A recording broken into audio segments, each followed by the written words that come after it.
마켓 타이밍 모델을 통해서 최적의 매매 타이밍을 잡아보고 있습니다. 엠비엔골드의 신광선 매니저와 함께합니다. 어서 오십시오. 네, 안녕하세요. 신광선입니다. 네. 자, 오늘은 어떤 포인트에 주목하고 계십니까? 오늘은 환율이 계속 고공행진하고 있어가지고 이따가 잠시 뒤에 환율 월별 타이밍 모델 공개해드릴 거고요. 네, 환율이 어디까지 과연 찍고 내려올 것이냐 이런 부분들 그런 부분들 말씀드려야 되는데 뭐 이따가 좀 말씀드릴 텐데요.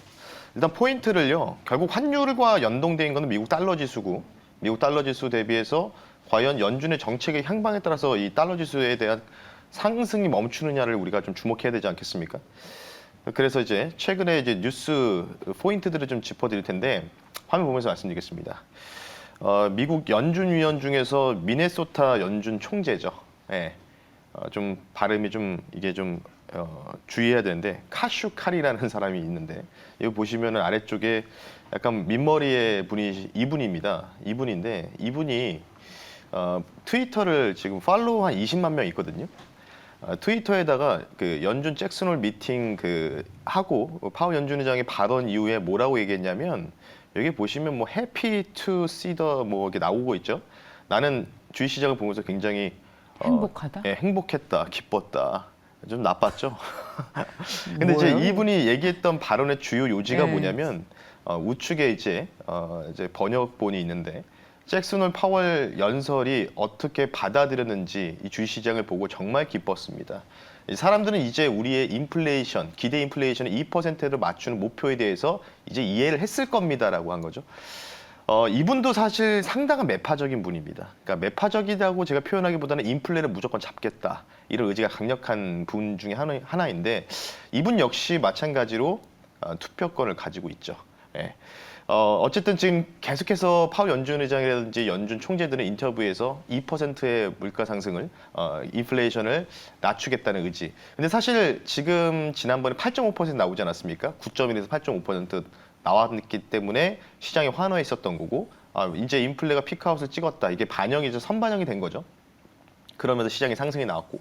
근데 8%에서 2%까지 낮추겠다. 이게 만만치 않은 거거든요. 네. 이거 엄청난 시일이 걸려요. 폴 보커도 10년 걸렸습니다. 폴 보커도 이전에 1970년대 때. 예.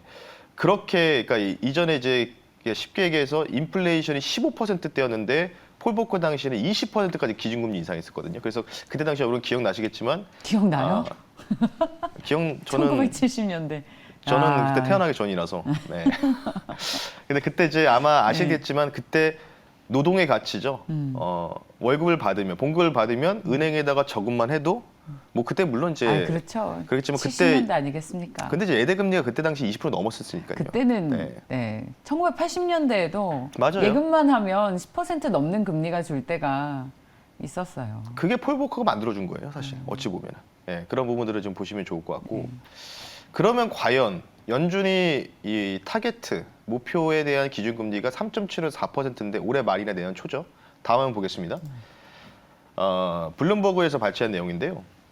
아래쪽에 보시면 뭐 표는 사실 보실 필요 없고 아래쪽 보시면 좋을 것 같은데 역대 기준금리를 찍고 나서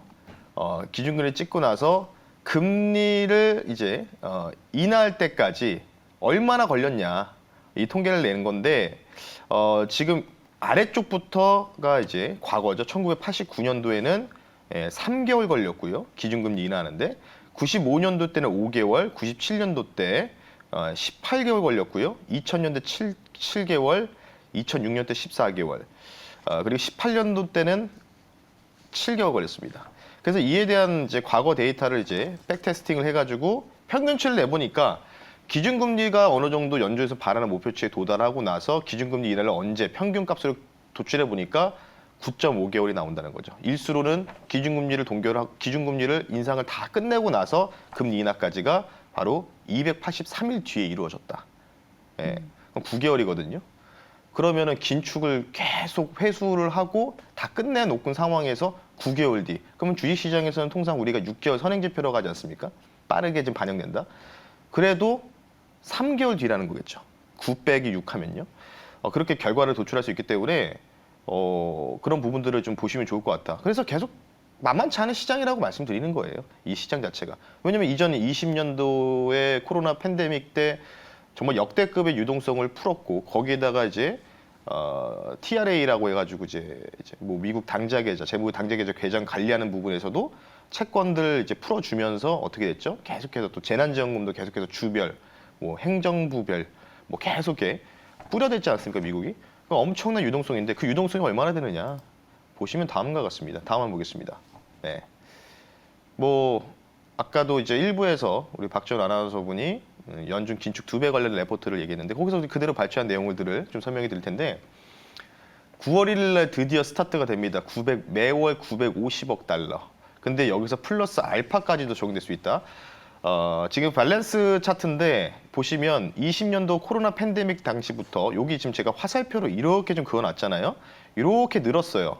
지금 거의 엄청나게 는 상황에서 이제 이거를 다운을 시켜야 되는 입장이죠. 이게 결국은 연착륙이죠. 연착륙. 경제가 덜 망가지도록 유도하는 미국의 이 연준의 긴축 의도겠죠. 어쨌든 이에 대한 부분들을 어느 정도 절반 이상은 반납을 해줘야 된다는 거죠. 여태까지 풀었던 돈. 그러니까 쉽게 얘기해서 모든 이제 유동성에 대한 부분들을 이제 회수를 최소한 2020년도 코로나 팬데믹 당시부터 시작됐던 유동성의 이 국면에서를 어느 정도 절반 정도까지는 수축을 시켜야 된다는 거죠. 이게 목적입니다, 연준의. 이게 연준의 목적이라고 보시면 좋을 것 같기 때문에 그러니 당연히 달러가 안 빠지죠. 죽어도 안 빠지죠, 지금. 예. 그래서 조금 뭐 이따가 또 다른 신흥국 대비해서 우리나라 미국 달러 지수 대비 우리나라가 얼마나 원화 가치가 평가절하되어 있느냐 몇 순위로 충격적인 데이터를 좀 말씀드릴게요. 예. 좀 저도 어제 사실 이거 찾아보고 우리나라가 이 정도밖에 안 되나? 약간 이런 생각이 들었거든요. 예. 그러니까 미국 달러 지수 대비해서 원화 가치 너무 약세다 보니까 예. 똑같이 상승은 나와요. 전반적으로 글로벌 국가들이. 근데 그렇죠. 예. 여기서 주목해야 되는 부분들이 뭐냐면 시장이 앞으로 이렇게 해요. 이렇게 해요. 시장이 급락이 나오면 쫙 나오고 또 급등이 나오면 급등이 나올 겁니다. 이유가 뭐냐면 여기서 자료는 설명 안 돼 있지만 여기에 TGA라고 해가지고 아까 말씀드린 미국 당자 계좌 계정이 있거든요. 이게 쉽게 얘기해서 레포 금리. 그러니까 단기 대출을 하는 거잖아요. 하루 이틀짜리 이제 쉽게 얘기해서 그냥 급전 필요할 때 빌리는 돈이거든요. 이런 부분들이 지금 레포 금리가 지금 발작 현상이 일어나고 있어요. 왜냐하면 기준금리를 강하게 업사이드 시키겠다는 의지를 보이고 있으니까.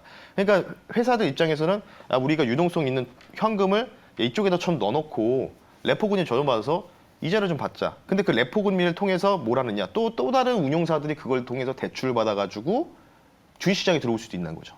예. 그러니까 앞으로 시장이요. 저는 내일 한번 제가 이전에 대공황 당시 차트 한번 보여드릴 텐데 그때 대공황 당시가 폭락 나왔다가 또 급등 나왔다가 폭락 나왔다 급등 나왔다를 한 4차례 했거든요. 지금 그와 같은 유사한 장세가 굉장히 동일해요. 예. 그래서 또 한 번 또 하락이 팍 나오면 또 급등도 또 시원하게 나올 수 있다. 그러니까 변동성이 그만큼 엄청난 장세가 올해 연말까지 예상이 되는 거예요. 예, 그런 부분 좀 보시면 좋을 것 같기 때문에 오늘 뭐 제가 주저주저 말씀드렸지만 연준이 이제 긴축을 이제 9월 1일부터 본격적으로 QT를 시작한다. 7월, 8월 달은 안 했어요. 쉬었습니다. 왜? 러시아 우크라이나 전쟁 때문에. 이것 때문에 좀 뭔가 경기가 좀 불안정하니까 2달 정도 잠깐 일시정지 시켰는데 요거를 이제 다시 스타트를 끊는다. 이런 부분들. 그래서 제가 그리고 나서 제가 뭐라고 했죠? 또 소비에 대한 부분들의 카드값에 대한 부분들이 이제 소비자들이 어느 정도 또 회수 작업이 그러니까 갚아야 되잖아요. 카드값을. 9월 5일 노동절 이후에 이제 휴가가 다 끝나기 때문에 그러니까 9월 달은 거의 안 좋았어요. 근데 그 상황에서 9월 달에 긴축 2배까지 늘리는데 제가 여기서 대놓고 여러분들 지금 풀배수 해야 됩니다라고 말씀을 드려야 됩니까? 예. 아닌 건 아닌 거라고 얘기해야죠, 지금. 그래서 이런 부분들을 조금 저는 제 나름대로 논리적으로 말씀드리고 있기 때문에 데이터를 통해서 참고를 하시면 좋을 것 같습니다. 네. 자, 이제 9월 달부터 본격적으로 긴축을 시작한다. 유동성 네. 풀어놨던 걸 QT를 통해서 회수하게 되면 지금의 달러 강세는 계속될 것이고 상대적으로 달러에 대한 원화의 환율은 약세, 그러니까 가격은 계속 올라간다. 네, 그러면 맞습니다. 우리 주식시장에 지금도 부담인데 더 부담이 될 수도 있다. 지금 NDF 환율이 다행히 1,350원 밑에서 이제 거래가 됐지만 환율이 1,400원까지도 갈 가능성에 대한 우려까지도 나오고 있는 상황이어서 네. 자, 매니저님 하시는 말씀에 더욱 이제 귀를 기울이게 되는데 마켓 타이밍 모델에서 환율도 나온다고 하니 네. 궁금하네요. 저희 모델은 7시간마다 업데이트되는 저희 마켓 타이밍 모델은 오늘은 어떤 얘기를 하고 있을지 자, 달러에 대한 원화의 환율 월별 마켓 타이밍 모델 결과를 확인해 보겠습니다. 네.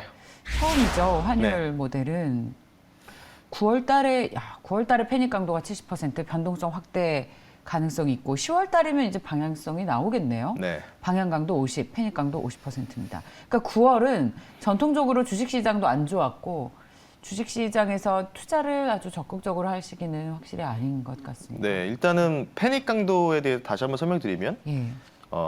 위든 아래든 좀 급등이라든지 급락이 나올 수 있는 가능성이 있는데 지금 이제 원 달러가 1,350원 내외에서 지금 왔다 갔다 여기에서 추정이 되고 있는데 9월 달은 통상 안 좋고 9월 달에 연준의 긴축을 2배 늘린다. 9월 1일부터 그러면은 달러가 과연 떨어질 수 있을까? 그러면 이제 패닉 강도에서 우리가 펀더멘탈까지 대조했을 때는 패닉 강도 70%가 나왔던 부분들은 일단 9월 달은 환율이 좀 더 상승이 나올 가능성이 있다는 거겠죠. 근데 이제 여기서 키포인트가 뭐냐? 바로 10월 달입니다. 10월 달에 보시면 반향 강도가 잡혀 있죠. 반향 변경에 잡혀 있다는 거예요.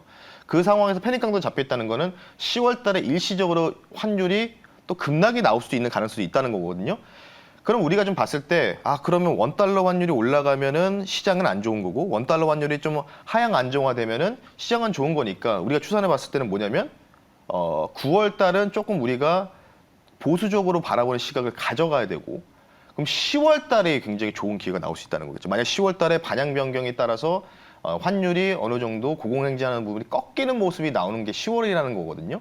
그러면 그때부터 꺾이기 시작한다는 건 외국인들이라든지 국외에서 국내로 단기 자금이 유입된다는 얘기잖아요. 그런 부분을 봤을 때. 근데 되게 재밌는 건 뭐냐면 10월 달에 항상 MSCI 이 편입 비율 조정하는 부분들이 10월 중순 이후부터 이루어지고 있습니다. 그때 이제 외국인들이 평가를 하겠죠. 대한민국 코스피 증시에 대해서 이 기업을 좀 편입 비율 늘리자. 그에 대해서 좀 어느 정도 좋은 뉴스가 나오면 환율이 잡히겠죠. 외국인이 들어오면. 그런 건 좀 봤을 때 9월은 조금 상당히 환율이 좀 더 추가적인 상승이 좀 예상이 되지만 10월 달에는 어느 정도 안정화가 되면서 급락이 나오면서 일시적으로 10월 달에는 쉽게 얘기해서 가을 랠리, 단풍 랠리 나올 수 있는 가능성이 있지 않을까? 정말요? 전원 랠리죠. 돌아온 며느리도 돌아오게 한다는 전원 랠리. 돌아온 며느리 돌아오. 네. 집 나간 며느리 돌아오. 그런가요? 집 나간. 제가 너무. 네. 그 방향 강도와 패닉 강도가 50, 50인데 10월 달에는 오히려 랠리가 이어질 수 있을 것이다. 그렇군요. 9월 달에도 이제 저희 앞서서 이제 신중호 앵커께서도 9월 달은 주식은 안 좋고 연말 갈수록 좀 좋았다 전통적으로 그런 얘기를 했었는데 네. 자 그렇다면 저희가 9월 달은 좀 쉬고 10월에는 주식시장이 좋다. 그렇다면 지금 어떤 전략을 세우면 좋겠느냐. 이걸 보기 위한 또 구체적인 네. 포인트들을 하나하나 잡아갔으면 좋겠어요. 일단 뭐 화면 보면서 말씀드릴 텐데 네. 그 이창용 총재가 이제 피치연설하고 돌아와가지고 인터뷰하지 않았습니까? 뭐 기사도 많이 나왔지만 연준 따라간다고 대놓고 얘기했어요. 그리고 연준에서 모르겠습니다. 거기서 분명히 또 얘기를 했겠죠. 티타임도 가지면서 얘기를 했겠죠. 각국의 총재들이 다 만나서 뭐 파우 연준 의장도 만났겠죠. 당연히 여기서 얘기하는 부분이 뭐냐면 인터뷰에는 뭐라고 나왔냐면 9월 달에 연준에서 빅스텝이라든지 자이언트 스텝 밟을 거다. 그러니까 그런 부분들을 이제 우리나라의 국가의 통화를 정책을 수반하는 하고 있는 총재께서 이런 얘기를 했다는 거는 힌트를 다 준 거거든요. 9월 달은 다른 사람들 예상과 다르게 75pp도 나올 수도 있다. 이런 얘기를 좀 나오고 있기 때문에 근데 보시면 주요 발언들을 정리하면은 계속해서 얘기를 해주고 있어요. 금리는 계속 연준이 강력하게 올릴 거고 우리는 그에 맞춰서 스텝 바이 스텝을 따라갈 수밖에 없기 때문에 7월 달에는 금리 올리게 되면은 주식이나 부동산 가격 전쟁 피할 수 없다. 조심하자. 계속 총재가 얘기하고 있잖아요. 우리나라 연말 기준금리는 최종 타겟은 3%다. 그리고 금리 인상을 끝낼 수가 없을 때는 연준보다 먼저 금리 끝낼 수는 없다. 그리고 필요하면 환시 개입도 하겠다. 환율 조정도 하겠다는 거죠. 근데 마지막에 이제 다녀와서 이분이 뭐라고 했냐면 미국이든 우리나라든 어차피 연동돼 있기 때문에 물가 수준이 계속해서 높은 물가 수준이 지속이 되면은 물가 안정에 초점을 두겠다. 그럼 결국 뭐죠? 잭슨홀에서 파월 연준 의장이 얘기한 거랑 똑같이 얘기했다는 거죠. 답안지는 다 나왔어요, 여러분. 답안지는. 그래서 지금 우리나라가 저는 이거 보고 깜짝 놀랐습니다. 우리나라가 정말 이 정도인가? 충격 받으실 텐데 다음 한번 보겠습니다. 신흥국 화폐 중에서 원화 가치가요. 두 번째예요, 두 번째. 예. 맨 꼴찌가 누구냐면 예. 아르헨티나예요. 아, 정말요. 아르헨티나가 지금 물가가 20%대 아닙니까? 거기는 뭐 범죄도 많이 일어나죠. 지금 최근에 뭐 이제 식량이라는 거 구한다고 예. 막 난리도 아닌데 그리고 국가부도도 뭐 몇 차례 겪지 않았습니까? 23위가 아르헨티나고 22위가 우리나라 돈이에요. 예. 그리고 그 위가 러시아 루브라, 뭐 중국 위안화, 터키 리라화. 아, 아르헨티나 물가 상승률이 예. 71%. 엄청나죠. 그러니까 기준금리 엄청 올리잖아요, 지금. 71%의 네. 물가 상승률이면 어떻게 살죠, 일반인들은? 모르겠어요. 이제 뭐 빵 하나 살 때 뭐 한 50만 원 갖다 주나? 뭐 이렇게 좀 뭐 볼 수 그런 있는데 느낌이죠. 터키도 사실 좀 야, 위험하잖아요, 지금. 환율, 네. 달러에 대한 원화의 환율의 약세가 지금 심각하네요. 모든 통화가 달러가 워낙 강해서 약세라고 하지만 그 우리 중에서, 약세폭이 더 예. 크다는 건 알고 있었는데 이렇게 숫자로 나타나고 보니까 신흥국 중에 원화 가치 하락이 꼴찌에서 두 번째라는 게. 그 이전에도 터키 리라와 뭐 엄청 그 절하됐을 때도 막 쇼핑 가서 뭐 버버리를 뭐 얼마 주고 한 반값에 산다 이런 얘기도 있었잖아요. 터키가 지금 몇 위냐면은 18위예요. 우리나라 22위고. 그러니까 지금 심각한 상황이라는 거죠. 근데 또 이제 네. 기준이 신흥국 통화 중에서이니까 네. 또 선진국까지 다 합쳐 놓으면 근데 이제 중요한 건 그거죠. 예. 우리나라는 신흥국 지수에 포함되어 있으니까. 그래서 오늘 결론을 뭐라고 말씀드리고 싶냐면 오늘 결론은 제가 글을 안 썼어요. 뭐라고 하냐면 저는 이제 뭐 이렇게 말씀드리고 싶어요. 뭐냐면 다들 왜 이런 부분들을 언급을 하지 않을까? 그러니까 좋은 것만 좋은 걸로 얘기를 하려고 하고 계속 그 희망회로를 돌리시는데 데이터를 봤을 때는 9월달 만만치 않을 것 같습니다. 예.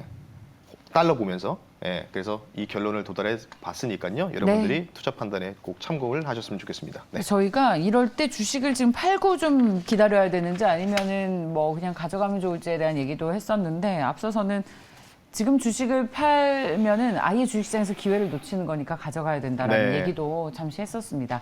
자, MBN골드 신광선 매니저님 혹시 무료 공개 방송 네. 계획 있으십니까? 방송 끝나고 예, 오늘 장 끝나고 나서 공개 방송 있으니까요. 많은 참여 부탁드리겠습니다. 네.